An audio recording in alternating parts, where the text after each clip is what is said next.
នេះយើងមកលេងរកប្លុកទាំងអស់គ្នាខ្ញុំខាននេះយូរហើយឥឡូវយើងមកលេងទាំងអស់គ្នាឥឡូវយើងធ្វើការដូរសក់ដូរអីសិនណាបងប្អូនចឹងយើងធ្វើការរកសក់ចឹងយើងចង់បានសក់មួយណាបងប្អូនកុំភ្លេចជួយខមមិនខ្ញុំផងថាចង់បានសក់អីគេចឹងខ្ញុំយកសក់នេះក៏ខ្ជូតដែរចឹងយកមុខនេះទាំងអស់គ្នាក៏ខ្ជូតដែរចឹងយើងធ្វើការឡើងទៅលើទាំងអស់គ្នាយើងយកកៅអីគួរទៅបងប្អូនយើងយកកៅអីគេខ្ញុំចង់បានកៅមួយទៀតណាបងប្អូនខ្ញុំប្រាប់ខ្ញុំតិចមកឲ្យខ្ញុំរើសកៅមួយណានេះខ្ញុំទិញខ្សោយតិចចឹងទៅឥឡូវមករកកៅខ្លះយើងចេញមកយ៉ាងណាឥឡូវយើងនេះបងប្អូនឥឡូវនេះ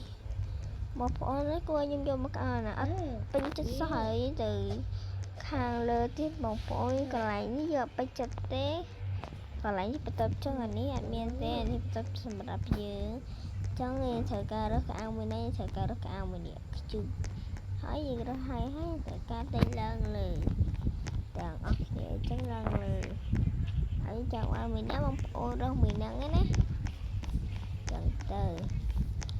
ខ្ញុំថតយើងបានតាមផ្លែទេបងប្អូនខ្ញុំសុំទោសផងចឹងយកមួយណាបងប្អូនប្រាប់ខ្ញុំផងចឹងយកទុកអីនេះទុកមានចតាអីនេះចង់បានអាក្រេវាចាបងប្អូនអត់ចង់បានទេអាហ្នឹងគាត់អាកាចឹងយកអាកុយកើតវាចម្លែកនេះបងប្អូនយ៉ាងទៅឥឡូវនេះខ្ញុំថតទេខ្ញុំតនេះមក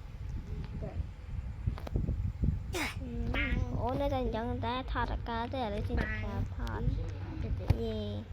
អូនណាចង់បានលេងវគ្គនេះទាំងអស់គ្នាខមមិនខ្ញុំមកថាលេងវគ្គមិន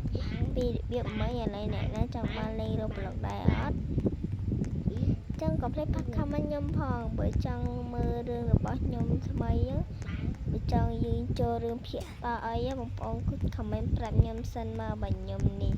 ថាបងប្អូនមើលម្ដងទៀតចឹងណាអីយ៉ាងទៅបាយ